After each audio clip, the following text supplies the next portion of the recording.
జై శ్రీరామ్. ఇవాళ తెలంగాణ బీజేపీ రాష్ట్ర కార్యాలయంపై జరిగిన దాడిని నేను ఒక పిరికిపంద చర్యగా భావిస్తున్నా. కాంగ్రెస్కి చెందిన గూండాలు, రౌడీలు ఇలా మా కార్యాలయంపై దాడి చేశారు. మరి రాళ్లతో రావడం జరిగింది. మరి పోలీసులు కూడా ఒక ప్రేక్షక పాత్ర చూసినారు, మా యొక్క కార్యకర్తలను గాయపరిచారు. మరి ఇది ఒక పెద్ద పిరికిపంద చర్యగా నేను అభివర్ణిస్తున్నా. ఇవాళ మా వాళ్ళు వచ్చి ఓపికతోటి మా వాళ్ళు ఓపిక నశిస్తే ఇలా మీ కార్యాలయం ఏమవుతుంటే జస్ట్ శాంపుల్గా మీ గాంధీభవన్ దగ్గర వచ్చి ఫ్లెక్స్లు చింపడం జరిగింది.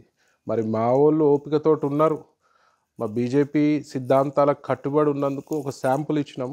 మరి మా ఓపిక నశిస్తే మీరు ఆఫ్టర్ ఆల్ 2-3 రాష్ట్రాలలో ఉన్నారు, మిగతా రాష్ట్రాలలో మేము ఉన్నాము. మరి ఇక దేశవ్యాప్తంగా మా దాడులను మీరు తట్టుకోగలుగుతారా అని నేను ఈ సందర్భంగా ప్రశ్నిస్తున్నా.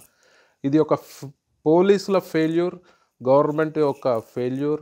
మరి గవర్నమెంట్ రేవంత్ రెడ్డి గారు దీనికి బాధ్యత వహించాల్సిన అవసరం ఉంది. ఎవరైతే దాడికి పాల్పడ్డారో, ఎవరైతే దాడికి ఉసిగొల్పారో వాళ్ళని వెంబడే అరెస్ట్ చేసి వాళ్ళని హత్యాయత్నం కేసుల కింద అరెస్ట్ చేయవలసిందిగా నేను డిమాండ్ చేస్తున్నా. మరి మా ఓపికకి మీరు మా సహనానికి మీరు పరీక్ష పెడితే మాత్రం మీరు తట్టుకోలేరు. మరి ఒక ఉప్పెన లెక్క వస్తాం మేము వస్తే మీరు తట్టుకోలేరు. ఇవాళ చూసిరు కదా ఒక శాంపుల్ ఎట్లుందో. ఇవాళ మా వాళ్ళు పోయి జస్ట్ ఫ్లెక్స్లు దింపితే మా వాళ్ళని అరెస్ట్ చేసిర్రు. మా యొక్క కార్యకర్తల నెత్తులు వలగొట్టిర్రు, రక్తపాతం చూసిర్రు. మరి వాళ్ళని ఏ కేసుల కింద అరెస్ట్ చేస్తుర్రు మరి రేవంత్ రెడ్డి గారు చెప్పవలసిన బాధ్యత ఈ రాష్ట్ర ముఖ్యమంత్రిగా ఉంది. ఇవాళ ఇంటెలిజెన్స్ ఫెయిల్యూర్ ఉంది, పోలీస్ వ్యవస్థ ఫెయిల్యూర్. పోలీసులు మొత్తం కూడా అధికారానికి దాసోహమై వాళ్ళకి వంతు వాడినట్టు కనబడుతుంది.